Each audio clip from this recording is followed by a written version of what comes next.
Vamos a entrar en el estudio de esta mañana. Nos toca hoy tratar el tema de la santidad en el creyente, su relación con Dios. La santidad del creyente, su relación con Dios. Usted tiene la hojita que ya le fue entregada. Sería bueno que si tiene un lapicero, un lápiz, sáquelo ahí, porque puede ser que deba apuntar algunos versículos extras que yo le voy a ir dando, que vamos a ir viendo, que le podrían servir y apuntarlos a la par de donde vamos a ir mencionándolos, porque no están quizá todos los versículos apuntados ahí. Ya el domingo pasado hablábamos de esa santidad de creyente con la relación con los hermanos de la iglesia, y hoy nos toca ver esa santidad del creyente en su relación con Dios. Y al fin tenemos que decir que no hay santidad si no hay una relación con Dios. Y hay más santidad más fuerte, entre la relación con Dios más fuerte es. Y para iniciar el estudio, mis hermanos, quiero que vayamos y recordemos la historia del principio. Tenemos que ir ahí porque es necesario para entender algunas cosas en el estudio. Usted va a ir siguiendo las hojitas, ahí como es costumbre tenemos los versículos principalmente escritos para poder aprovechar el tiempo. Algunos vamos a buscarlos en la Biblia, aunque estén escritos ahí en la hojita, para corroborar que está todo en orden. ¿Ok? Y algunas letras que están en negrita, como es costumbre también ubicarlas ahí para que usted vea que es el énfasis que queremos llevar a través del estudio. Entonces vamos a ver la introducción. La introducción, he puesto un subtítulo ahí en la introducción que se titula Hijos por propia decisión. Y tenga eso en mente, tenga esto en mente. Hijos por propia decisión. ¿A qué me refiero con esto? Para llegar a la explicación de ese punto, vamos a ir avanzando en el estudio. Usted va a entender por qué ponemos ese título ahí. Si vamos al libro de Génesis, recordando la historia, vamos a darnos cuenta que Dios creó al hombre en completa inocencia. Inclusive ese tiempo de la historia bíblica le llamamos el tiempo de la inocencia o dispensación de la inocencia. Es el tiempo que vivió Adán y Eva en el huerto del Edén por un tiempo que no sabemos cuánto, porque la Biblia no dice cuánto tiempo estuvieron ellos en el huerto. Sí creemos que fueron varios años, muchos años, seguramente. Pero Dios creó al hombre en inocencia y sin pecado. No había pecado en el mundo. Ahora, apunto ahí en la hojita, Adán y Eva no eran perfectos. Perfectos ellos no eran. Y usted se va a dar cuenta que ellos no eran perfectos en el capítulo 3, cuando tuvieron que tomar decisiones. Tomaron decisiones equivocadas.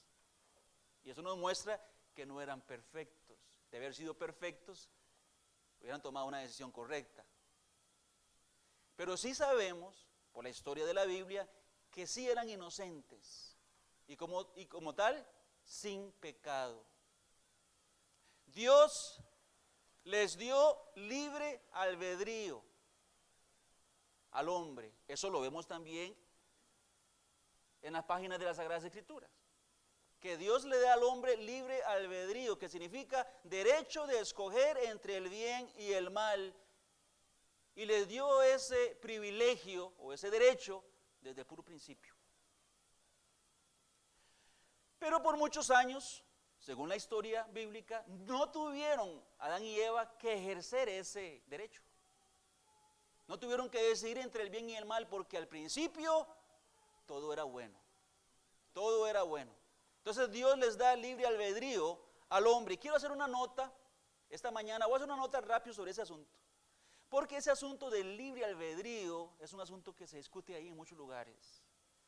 Hay gente que piensa que porque se predica que el hombre tenga libre albedrío, estamos pasando por encima de la soberanía de Dios. Hay discusión en algunos círculos, hermanos, en algunas iglesias sobre ese tema. Quiero hacer una nota nada más, eso no es el tema de hoy, pero hago una nota sobre ese asunto. Libre albedrío, el hecho de que el hombre tenga esa libertad de escoger entre el bien y el mal, no rebaja ni quita de ninguna manera la soberanía de Dios. Tenga eso presente. El libre albedrío que usted y yo tenemos de escoger entre lo bueno y lo malo, no rebaja, no quita en ninguna manera la soberanía de Dios. Antes, escuche lo que voy a decir, antes es bajo esa soberanía de Dios que predicamos, porque creemos que Dios es soberano. Amén, hermanos. Él es soberano. Y bajo esa soberanía de Dios es que Él le da al hombre eso. ¿Me está entendiendo? El libre albedrío que usted y yo tenemos, lo tenemos en base a la misma soberanía de Dios. En su soberanía Él dice, les permito. Pero ese permiso no le quita a Dios soberanía, no le quita a Dios dominio y no le quita a Dios control. Amén, hermanos. Usted puede ver cómo Dios le da al hombre esa libertad de decidir. El hombre decide mal, ¿y qué pasa? ¿Perdió Dios el control de las cosas? De ninguna manera. Usted ve cómo Dios trata el asunto y cómo mantiene el control de la situación al fin. Tenga eso ahí como un extra. Sigamos con el estudio. Punto B, ahí en la introducción. Estaban solos con Dios. Y según por lo que podemos apreciar en los dos primeros capítulos de Génesis, la comunión de Adán y Eva con Dios era maravillosa.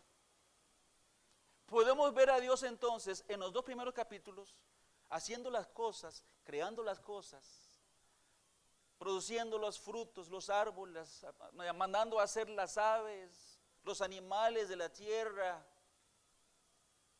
creando todo lo que usted y yo vemos hoy. Luego vemos a Dios formando al hombre, trayendo al hombre, colocándolo en el huerto y entregándole todo aquello maravilloso que Él había hecho. Vemos a Dios, hermanos, en esos capítulos, cómo Dios trata con el hombre.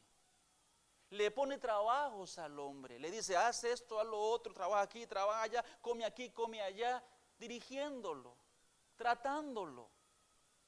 Lo observa, le manda a poner nombres a los animales, como uno de sus trabajos. Tenía que labrar la tierra, también tenía que hacerlo. Tenía que labrarla, cuidar el huerto y labrarlo. Luego vemos que Dios se da cuenta que el hombre está solo. Dice, no es bueno que esté solo. Entonces lo pone a dormir. Todo eso lo vemos. Lo pone a dormir. Abre su costado. Saca una costilla, dice la Biblia. Forma, cierra aquí, cerró bien todo, cerró. Eso no es una historia fantástica, es la realidad. Inclusive Adán mismo se da cuenta de alguna manera que esa mujer fue sacada de su hueso. Él lo sabe. No fue que Dios lo durmió para que no se diera cuenta. Pero él se dio cuenta porque él dice, esto es carne de mi carne. Ella es hueso de mis huesos. Y será llamada varona, dijo al mismo Adán, será llamada varona, porque del varón fue tomada, varona. Pero es Dios el que le está supliendo a Adán todas las cosas. Podemos entender que había una relación muy íntima. Si usted y yo, hermanos, pudiéramos pensar en esa relación que había entre Dios, pongamos también a la mujer, Eva y Adán. Por un tiempo en el Edén, usted y yo no podemos más que pensar en algo muy maravilloso, santo. En una relación muy santa, inocente y sin pecado. ¿Ok? Más bien, Adán y Eva, como dice ahí en la hojita, eran en todo el sentido de la palabra hijos de Dios. Los hijos de Dios. Ahora, si usted va a la genealogía de Jesucristo en Lucas capítulo 3, en Lucas capítulo 3, estamos en introducción, estoy añadiendo algo para que usted tenga en mente. Lucas capítulo 3 da la genealogía de Jesucristo. Y Jesucristo, ¿verdad? Que fue nacido de José, y de José de fulano, y este fulano era de fulano, este fulano era hijo de fulano, y este fulano, y ahí va una genealogía hacia atrás, ¿verdad? Llega, por ejemplo, a Salomón, hijo de David, David dijo, y ahí va, la genealogía. Si usted va a Lucas capítulo 3, usted encuentra que dice, y llega hasta Adán, y dice, y fulano a Set a Adán, hijo de Dios. Así dice la Biblia en Lucas 3. Puede apuntarlo ahí si quiere. Lucas 3:38. Adán, hijo de Dios. ¿Ok? Eso es muy interesante. El hijo de Dios, porque fue criado por Dios. No había pecado y había inocencia. Todo iba muy bien en el Edén hasta que apareció Satanás. Y Satanás aparece con ofrecimientos diferentes a los de Dios. Y así nuestros primeros padres tuvieron que ejercer por primera vez la libertad de decisión que Dios le había dado. Ahora sí tendrían que decidir por ellos mismos entre obedecer a desobedecer a Dios. Tenían que decidir entre, escúcheme hermano, porque eso está pasando en el Edén. Y es importante que lo entendamos. Tienen que decidir entre obedecer o desobedecer.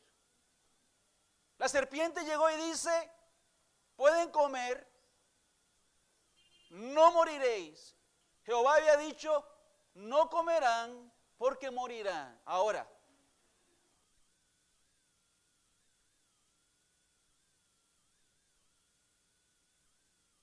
y una oportunidad de decisión entre ellos. No era decisión de Dios, no era decisión de la serpiente, era decisión de ellos. ¿Podemos comer? Sí, pueden comer. Sus ojos serán abiertos, seréis como Dios. Dios sabe que así va a ser y no van a morir. Ok. Coma, tome. Yo me imagino a la serpiente diciendo, come, no hay problema. Más bien es el momento de comer. Decida entre obedecer o desobedecer. Tenían que decidir entre sujetarse a Dios o me sujeto al diablo. Tenían que decidir entre creer las palabras de Dios o creer las palabras del diablo. ¿Le creo lo que dijo Dios, que dijo que sí moriríamos? ¿O creo lo que dice el diablo, que dice que no moriremos? ¿Qué tenían que decidir ellos? Tenían que decidir entre seguir a Dios o seguir a la serpiente. ¿Y qué hicieron ellos? ¿Qué hicieron ellos, hermanos? Algo terrible. La decisión más trágica de la historia. Y nosotros hoy sufrimos esas consecuencias de esa decisión. La decisión fue terrible. Entendemos que nuestros padres decidieron tomar el fruto. Decidieron hacer caso a Satanás. La relación que había con Dios, de la cual ellos gozaban, llegó a su fin. Esa relación hermosa, hermanos, perfecta y santa que ellos tenían, llegó a su fin y ya no fue más. Dios subió a su gloria y el hombre fue echado del huerto. Ángeles, querubines con espadas fueron puestos a las entradas del huerto para que no pudieran entrar más. Luego sería quitado de este planeta, ese lugar, y el hombre ya no fue igual. La relación con Dios ya no fue igual. Pero ¿qué me lleva a esto? Me lleva al punto que sigue en esa hojita. Si usted está conmigo esta mañana, usted puede ver lo que dice ahí. Dice, es de allí en adelante donde los seres humanos dejaron de ser hijos de Dios solo por haber nacido. O, en otras palabras, por haber sido formados. Porque Adán y Eva no nacieron. Adán y Eva fueron formados. Nosotros nacemos, Pero la Biblia dice que Dios nos forma en el vientre de nuestra madre. Dios nos forma, dijo David. Pero yo quiero que usted sepa una cosa. Desde que Adán y Eva pecaron, ellos eran hijos de Dios desde que fueron formados. De ahí en adelante, el hombre deja de ser hijo de Dios por ser formado. Es algo que se dice mucho allá afuera. Todos somos hijos de Dios porque todos somos criaturas de Dios. Eso no es cierto. Bíblicamente no es cierto. Humanamente es una idea, pero no es cierto bíblicamente. Hay muchos versículos que prueban que eso no es así. Y les voy a decir algo. Caín y Abel nacen. Ahora sí, ¿son hijos de Dios Caín y Abel? ¿Era hijo de Dios Abel? Abel fue el que fue muerto, ¿verdad? Sí. ¿Era hijo de Dios él? Creo que sí, porque era hijo de Dios. ¿Era hijo de Dios Caín? ¿Cuál Caín? El que mató al hermano. ¿Era hijo de Dios? Sí, ¿por qué? No era. ¿Por qué? Porque no lo era. Vaya conmigo a la Biblia. Vaya conmigo al libro de Hebreos, rápido. Vamos a Hebreos. Hay algunos textos que no están escritos, tenemos que buscarlos. Libro de Hebreos capítulo 11, versículo 4. Vaya conmigo a la Biblia, hermanos, tiene que ir a la Biblia para entenderlo. O si no, usted va a venir aquí, va a salir y usted va a seguir pensando igual. Bueno, yo creo diferente porque así yo he creído. Pero vea lo que dice la Biblia, porque no es lo que piensa usted, no es lo que pienso yo. Hebreos 11:4 dice, ¿por la qué? Por la fe. Por la fe. Alguien ha puesto fe. Fe es, ¿qué es fe? La certeza de lo que no se ve. Convicción de lo que no se ve.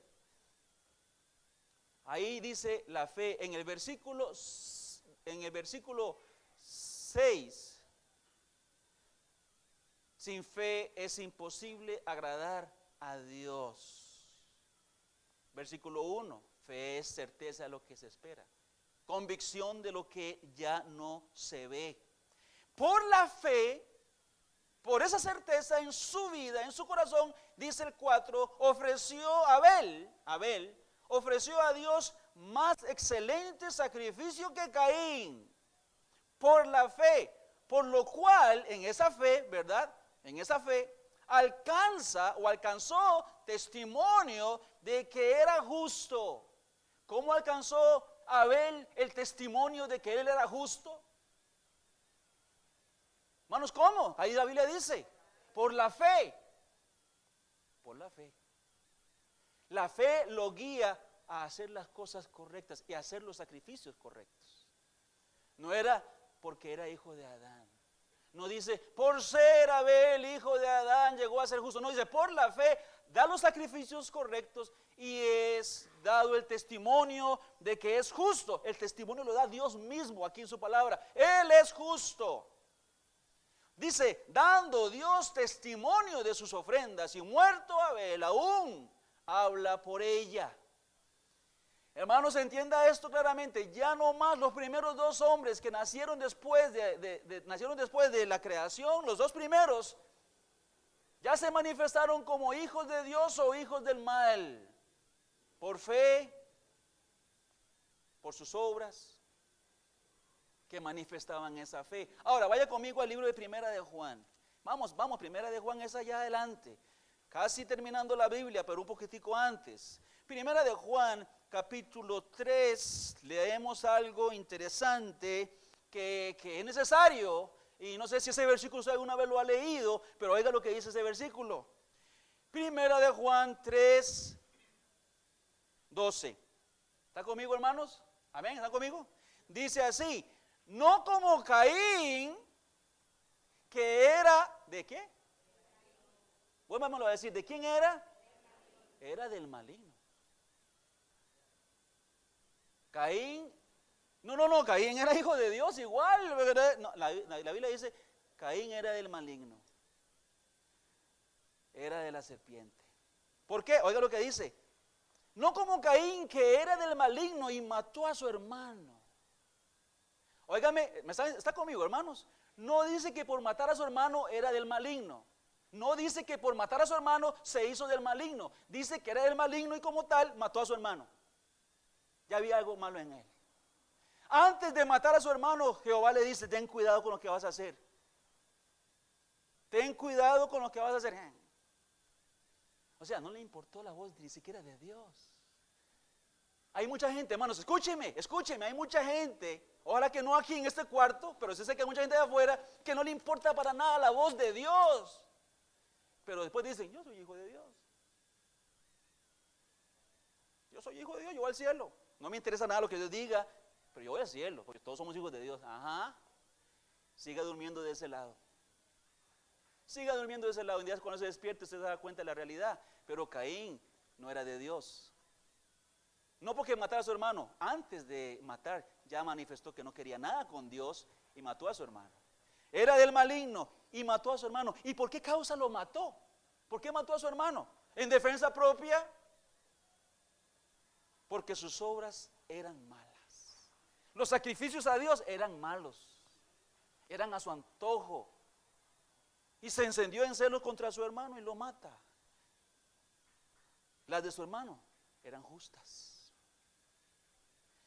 Hermanos, el hombre desde entonces, cada ser humano debe decidir si quiere ser hijo de Dios o hijo del diablo, desde Caín y Abel. Usted aquí presente hoy, usted tiene que decidir si usted quiere ser hijo de Dios o hijo de Dios. Usted lo decide. Usted tiene que recibir las consecuencias, entienda eso también. Usted dice: yo no quiero nada con Dios, ¿ok? No quiera nada con Dios, pero usted tiene que atenerse a las consecuencias. Usted dice: yo quiero ser hijo de Dios, usted va a recibir también el fruto de su decisión. Ajá, ¿en serio? Sí, vaya conmigo a Juan capítulo 3, rapidito. Juan capítulo 3, rápido. Hermano, estamos hoy vinimos a qué? Vinimos aquí hoy a adorar a Dios, vamos a estudiar la palabra de Dios. Trajimos Biblia, sí, trajimos Biblia, entonces hay que usarla. Juan capítulo 3, versículo 16. Conocido el texto, pero vamos a leerlo hasta el 18 para que usted vea que hay que tomar decisión. Usted tiene que tomarla y la consecuencia de su decisión es lo que usted tomará. Porque de tal manera amó Dios al mundo, dígalo conmigo, que ha dado a su Hijo unigénito. ¿Para qué lo dio? Para que todo aquel que en Él cree no se pierda, mas tenga vida eterna. ¿Cómo se recibe la vida eterna? Creyendo. ¿Y qué de los que no creen? Respóndese usted mismo a esa pregunta. ¿Y qué de los que no creen? Dice que el que cree tiene vida eterna. ¿Y el que no cree? ¿Qué cree usted? Siga leyendo. Porque no envió Dios a su Hijo al mundo para condenar al mundo, sino para que el mundo sea ¿qué? Salvo por Él. ¿Y qué dice el 18? El que en Él cree no es condenado, pero el que no cree ya ha sido condenado. ¿Por qué? Porque no ha creído en el nombre del unigénito Hijo de Dios. ¿Cómo la condenación? Sí, versículo 19, esa es la condenación, que la luz, Jesús, vino al mundo y los hombres amaron más las tinieblas que a Jesús. ¿Por qué? Porque sus obras son malas. Y todo el que hace lo malo, versículo 20, aborrece a la luz, aborrece a Jesús, lo aborrece. No viene a la luz para que sus obras no sean reprendidas. No quiere reprensión, entonces sigue en su vida y no quiere la luz. Y esa es la condenación. ¿Ha decidido usted por Cristo? Venir a una iglesia no lo hace a usted salvo. La iglesia no murió por usted. Cristo murió por usted. Creer en la iglesia no lo hace salvo, creer en Jesús sí. Ahora, muy bien, vamos al segundo punto. Santificación, santos y santidad. Subtítulo ahí a la par, posición y propósito, porque estamos hablando de la santidad del creyente y tiene que ver mucho con esa relación con Dios. Santificación, santos y santidad. Vamos a ver dos formas en que podemos entender la palabra santos. Santo como posición y santo como propósito, buscando la santidad del creyente. Ok, ya vemos entonces, hermanos, que la persona decide. Una persona dice, yo no quiero nada con Dios ni con sus leyes, no me interesa, no, porque me reprende mis obras, yo no quiero que me reprendan, y entonces yo me mantengo a distancia de Dios. Venid a mí, dice Jesús. Y muchos se mantenían a distancia de Jesús porque sus obras eran malas. Y como Caín, muchos de ellos decían, a él hay que matarlo, matémoslo, porque sus obras eran justas y las de ellos eran injustas y causaban una gran incomodidad en los fariseos y muchos otros ahí religiosos. Entonces se mantenían en religión, pero a distancia de Cristo. No querían la luz, pero sí les gustaba la religión para sentir una satisfacción ahí dentro religiosa, de que están cumpliendo un requisito, una religión, pero no una relación. Entonces, está en ese tipo de personas. Ojalá que aquí no haya gente así, pero si lo hay, usted necesita más que una religión, una relación con Dios. Amén, hermano. Una relación. Yo fui religioso por muchos años. Hermano, de verdad, yo fui religioso evangélico. No religioso católico, fui religioso evangélico. Entonces yo decía, por ser evangélico yo estoy muy bien, porque yo decía, yo soy evangélico. Pero vacío. Hasta que conocí a Jesucristo y entré en una relación, la cosa cambió. Luego están los que hemos decidido por Jesucristo y hemos dicho sí a Jesús, por la fe. Entonces, esas personas, uno, son santos para ser santos. ¿Qué significa eso? Es lo que quiero explicar a ustedes hoy. El que recibe a Jesucristo es hecho santo. Ya es santo. Ajá, ¿cómo es eso? O sea que si aquí usted dice, si yo pudiera preguntar, si usted es salvo, diga amén. Y dice, amén. O sea, el que dijo amén es santo. Santo. Wow. O sea, no peca. No significa que no peca.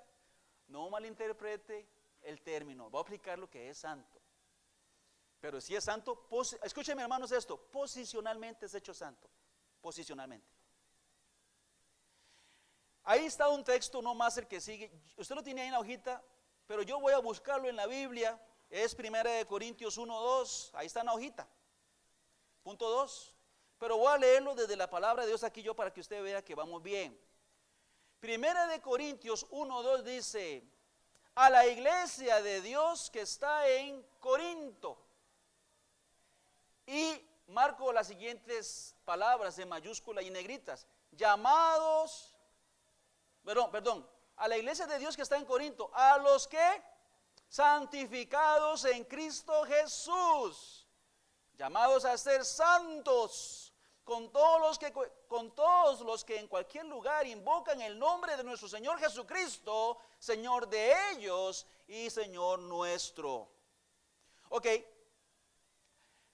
somos hechos santos posicionalmente con solo creer. Una vez que uno cree, ya es hecho santo. La Biblia dice ahí a la iglesia. El apóstol le escribe a la iglesia, una congregación de cristianos que está en Corinto, esa iglesia, la carta. Y Pablo no solamente los llama iglesia, le menciona el otro título o la posición en que ellos se encuentran. Dice, ¿a quiénes está escribiendo? A la iglesia de Corintios. ¿A quiénes les está escribiendo? A los santificados en Cristo. Les escribo a los santificados en Cristo. Ok, ¿cómo funciona ese asunto de la santificación posicional? Tenemos que ir a ese texto. Ve al punto A, que está, punto A solito ahí bajo el punto 1. 1 Corintios 6:11. 1 Corintios 6:11 dice, y esto erais algunos de vosotros.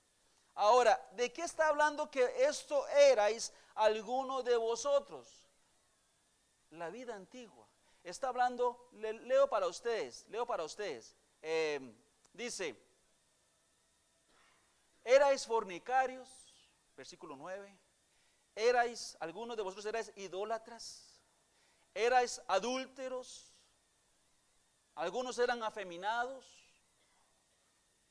algunos eran homosexuales, porque dice, se echaban con varones, algunos ladrones, avaros, borrachos, maldicientes, estafadores.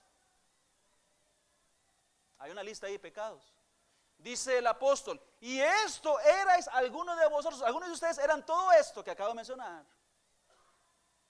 Era cosa del pasado ya. ¿Me está entendiendo? Erais. Ya ustedes no son así. Pero ustedes eran así.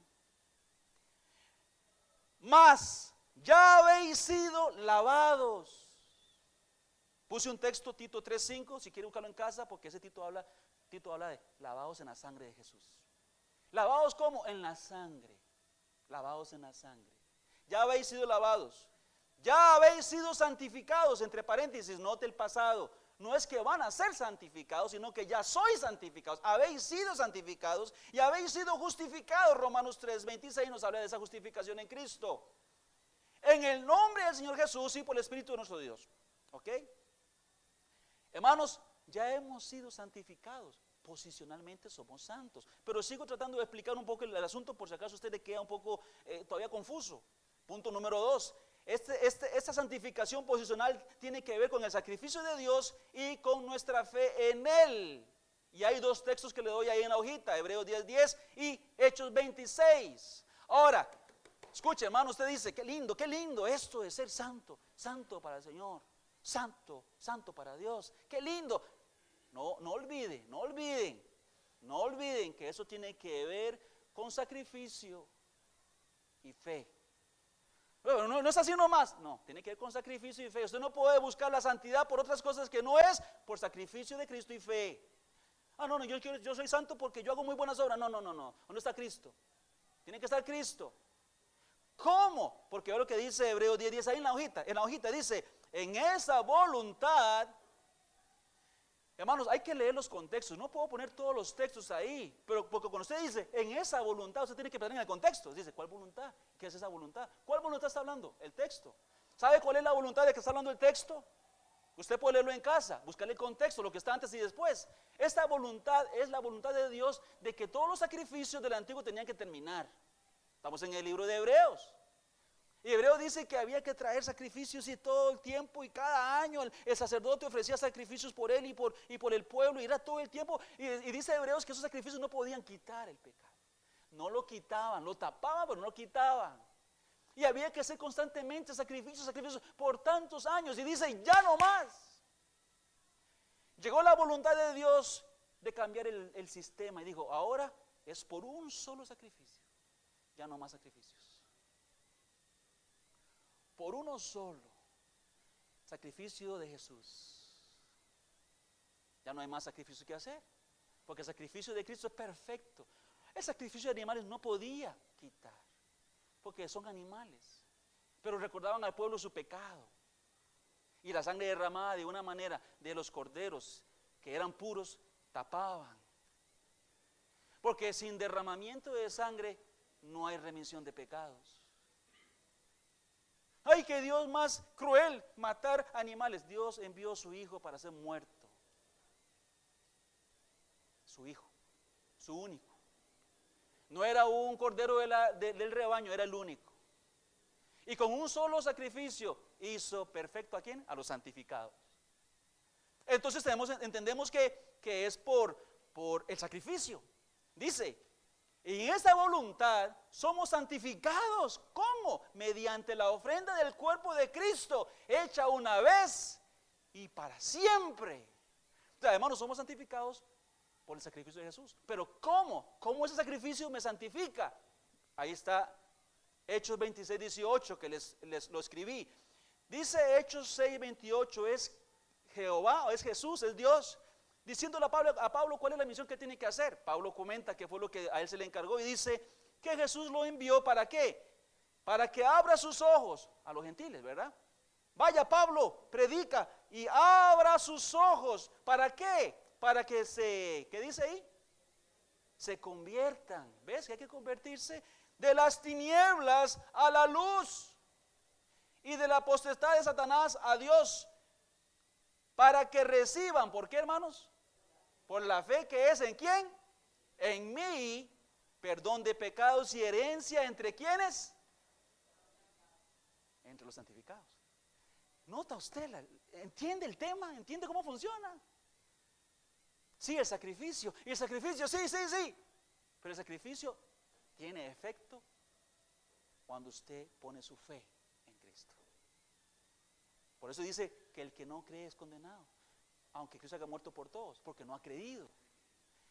El sacrificio de Cristo hace efecto en usted y en mí, en nuestra vida personal, cuando creemos en ese sacrificio.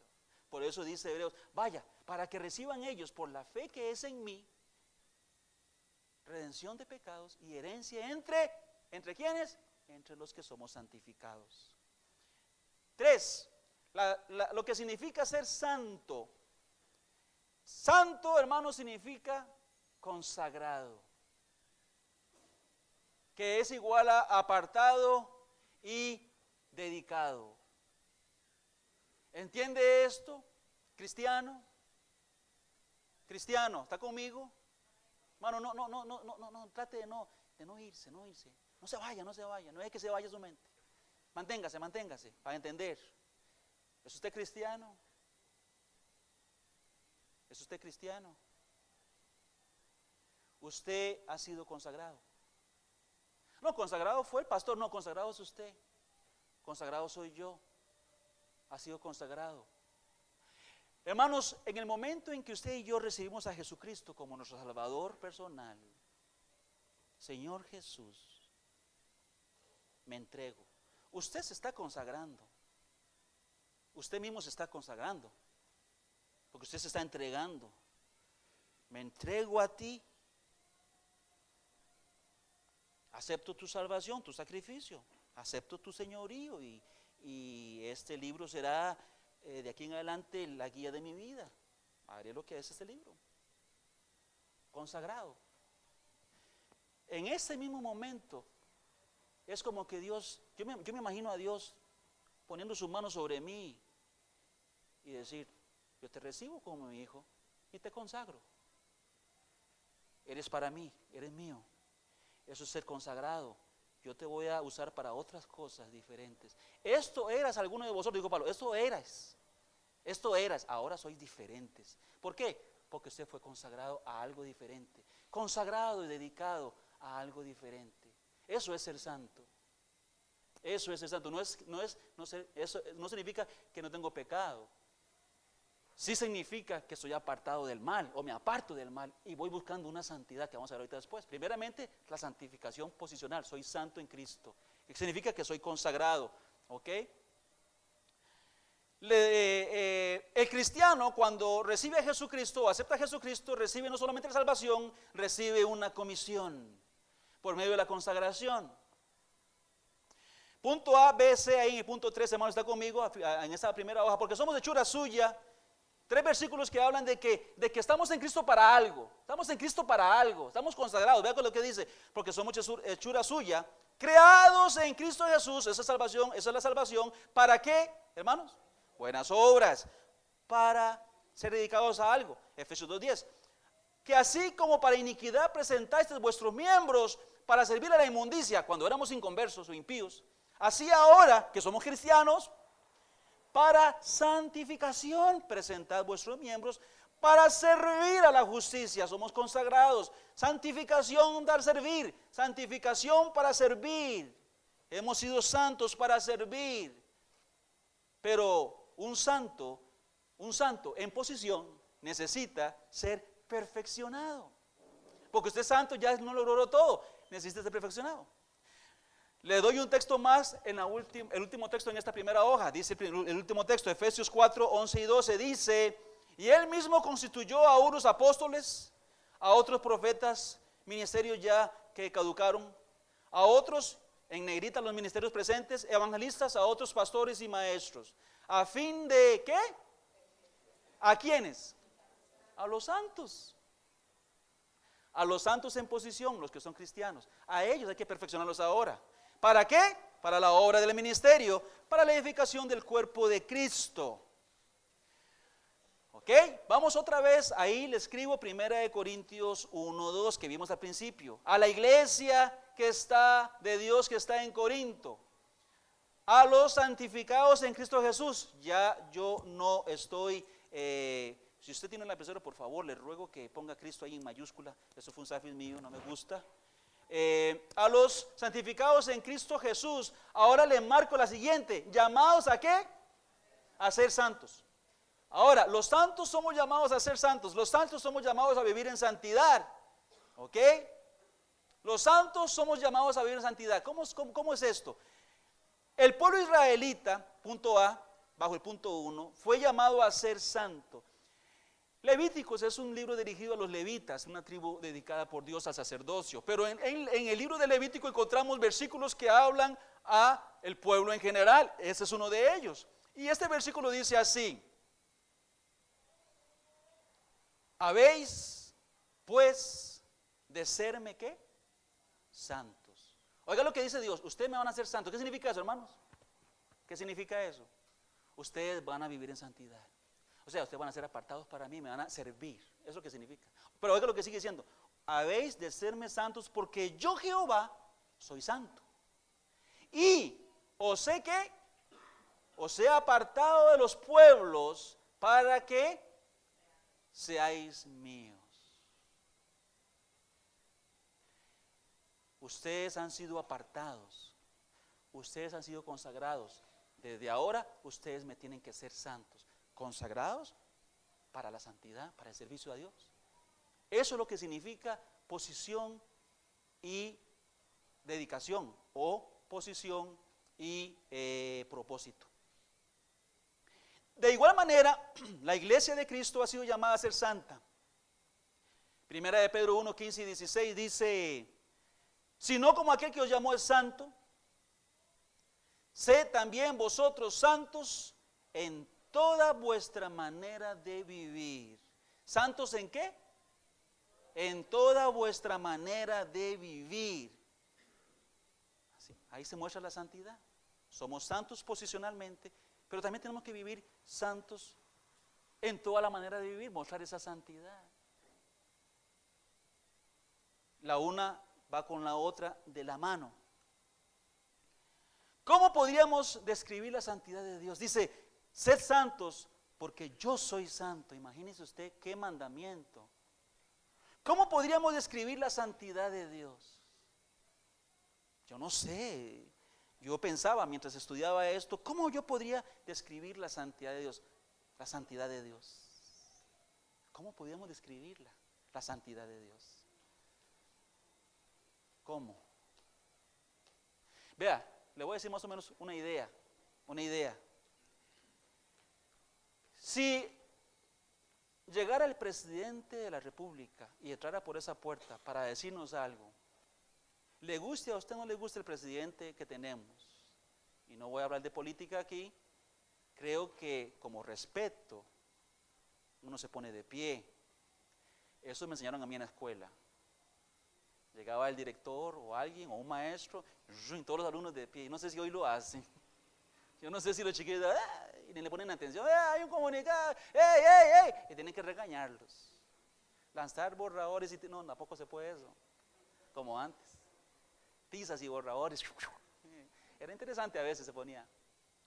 Pero creo que si el presidente de la República llegara aquí y dice, buenos días, nos deberíamos un respeto de ética del pueblo, y él va a decir, tomen asiento. Okay.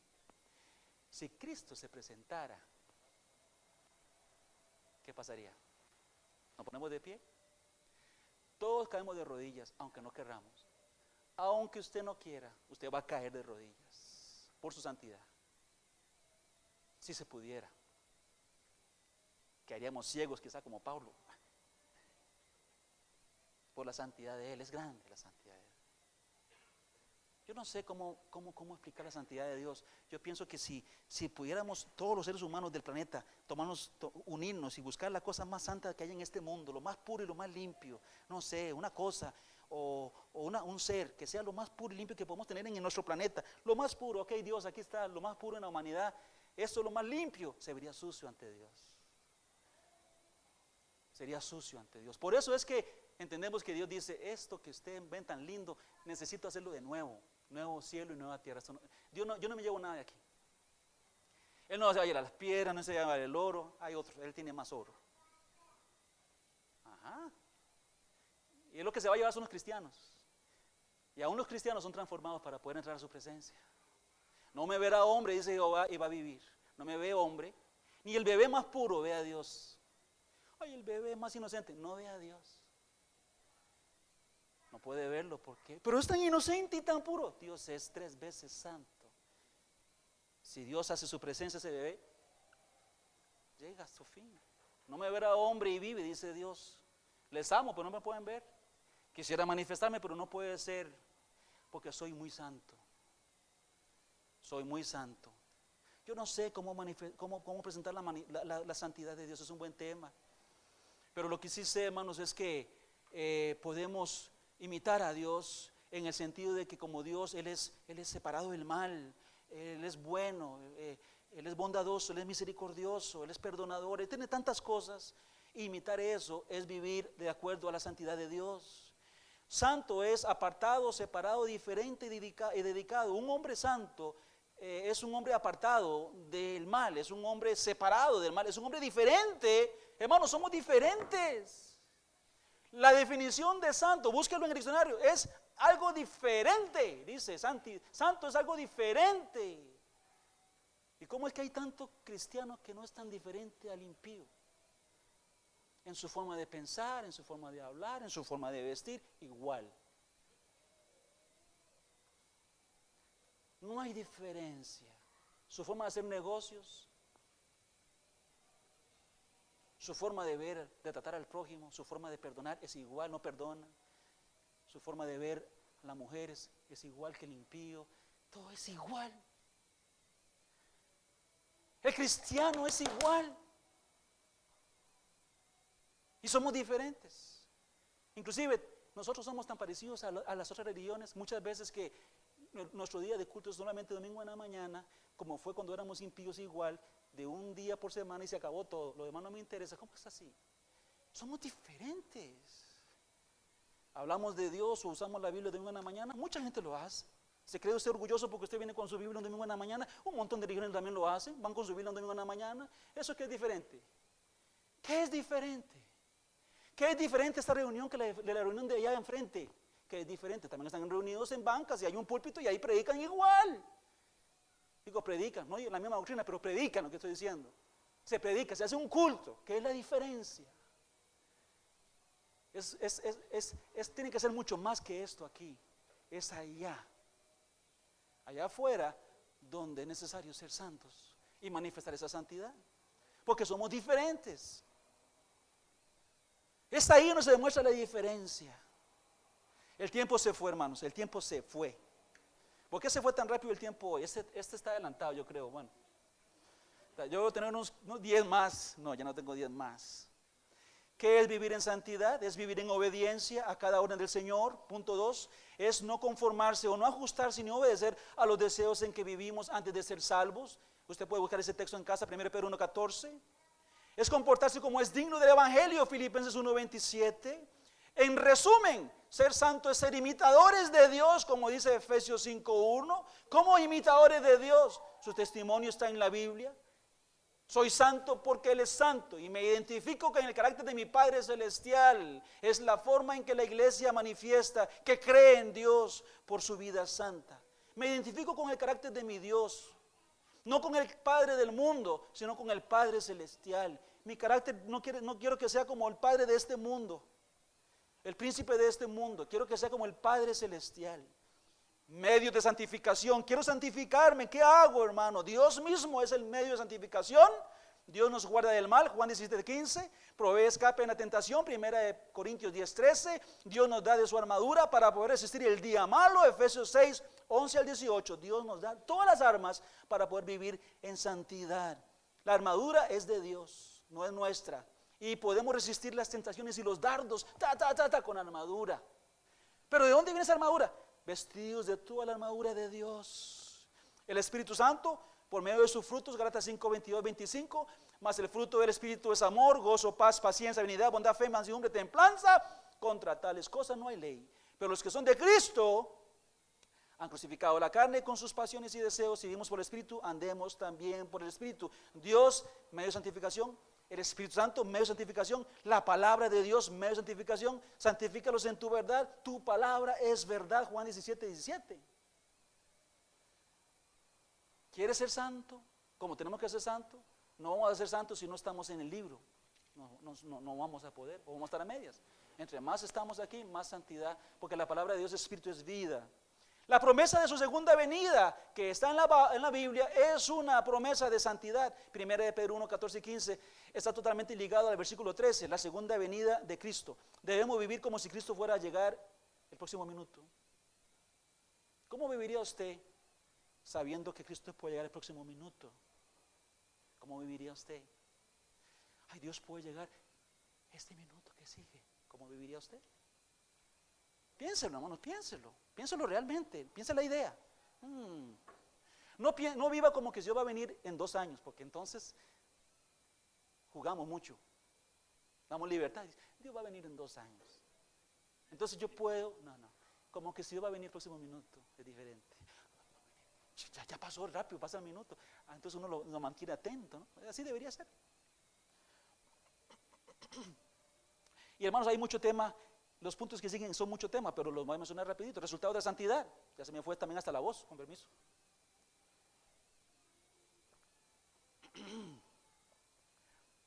Resultado de la santidad. Hay un resultado personal.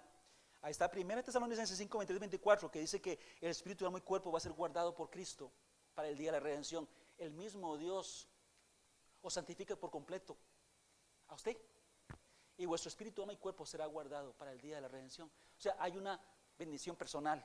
Mi espíritu, alma y cuerpo es guardado. Luego, los resultados de santidad. Cuando yo soy santo, hay una bendición para mis hermanos. 1 Tesalonicenses 3, 12, 13, Colosenses 3, 12 y 15. Tesalonicenses 2, 3, 12 y 13 habla: amaos unos a otros y creced los unos a los otros en amor y en santidad. Nuestras relaciones son más santas.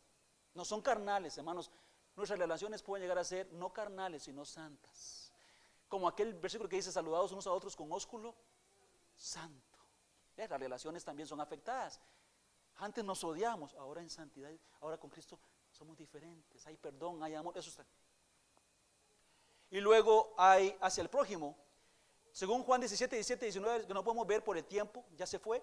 17, 17 y 19 al 23 dice: la santidad trae unidad y la unidad da testimonio al mundo. Entonces la santidad da buenos resultados inclusive al impío, porque el impío dice que la santidad nos ha unido y la unión da testimonio que Cristo está en nosotros. Entonces el mundo es bendecido por el testimonio, un buen testimonio del cristiano, todo en base a la santidad. Y no puedo terminar sin decir esto último, porque esa es la idea del título: relación con Dios, santidad del cristiano, relación con Dios. Necesitamos el querer, óigame lo que digo, querer, y lo marco ahí entre comillas, querer lograr ese deber. ¿Cuál es el deber? Ser santos, como Dios es santo. Ese es el deber, yo debo ser santo como mi Dios es santo. Y necesito querer lograr ese deber. O sea, tiene que haber un deseo mío. Tiene que haber un deseo mío de ser santo. Hermanos, escúchenme, estoy terminando.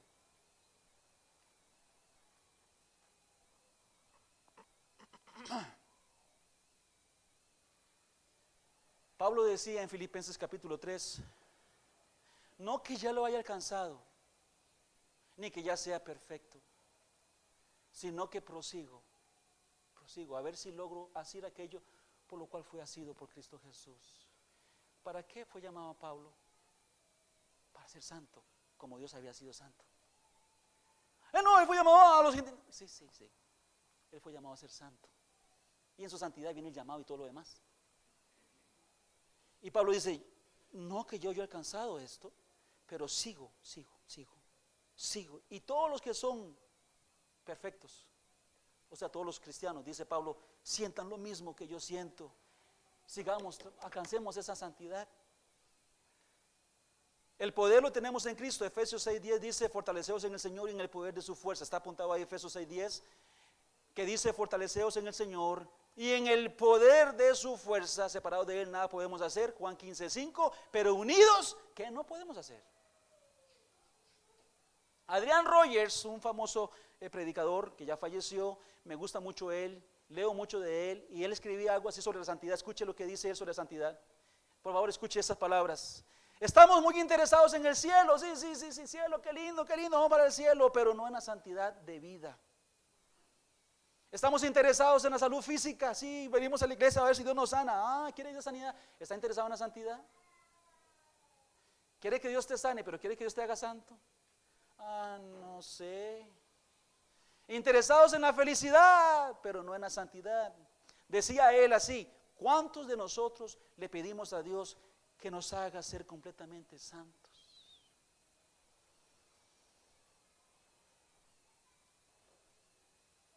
Dice la Biblia en 1 de Pedro 2:9 que somos nación santa, pueblo adquirido por Dios para anunciar las virtudes de aquel que nos llamó de las tinieblas a la luz admirable. Las virtudes de Jesucristo tenemos que anunciar. ¿Sabe cuál fue la más grande virtud de Cristo? Que nunca pecó. Porque si hubiera pecado una sola vez se acabó todo. Y por eso muchas veces dice que nunca pecó y muchas veces dice sin pecado. O sea, santo. Anunciemos esa virtud. No solamente digamos Cristo es santo, sino yo estoy en Cristo y también puedo vivir en santidad de vida. Ya ustedes cerraron las hojas. Ya me di cuenta, rápido, ¿verdad? Así que sigue. Está bien. Hay una última pregunta que quiero que de todos modos de mencionarle, que tal vez no la leyó por cerrarla tan rápido. Y ese es el trabajo que hay que hacer. ¿Por qué no le pedimos a Dios ese interés de la santidad? Genera en mí el deseo de ser santo, Dios. Produce en mí el deseo de santidad. Ayer le decía a los jóvenes, pídanle a Dios, vayan a sus casas, no sé si lo habrán hecho el consejo, le decía a los jóvenes ayer, vayan a sus casas y díganle a Dios que les ayude y entreguen sus cuerpos completamente a Él. Hablábamos de masturbación, entreguen su cuerpo a Él, díganle, ese cuerpo es suyo. Y usted va a saber cómo actuar después, sabiendo que el cuerpo no es suyo. Hoy le digo, díganle a Dios, vamos y digámosle a Dios, ayúdeme a ser santo, quiero ser santo. Y que no ahorita, porque ya el tiempo lo avancé mucho, el pastor todavía no se ha parado, no me ha dicho nada. Bueno, no lo he vuelto a ver, porque ya me hubiera hecho. Él hace así y ya, ¿verdad? Pero tal vez después de que termine la escuelita y los versículos y él venga con una meditación y dé la invitación, usted pueda pensar en este tema y decir, vamos adelante a la santidad. Yo también lo necesito.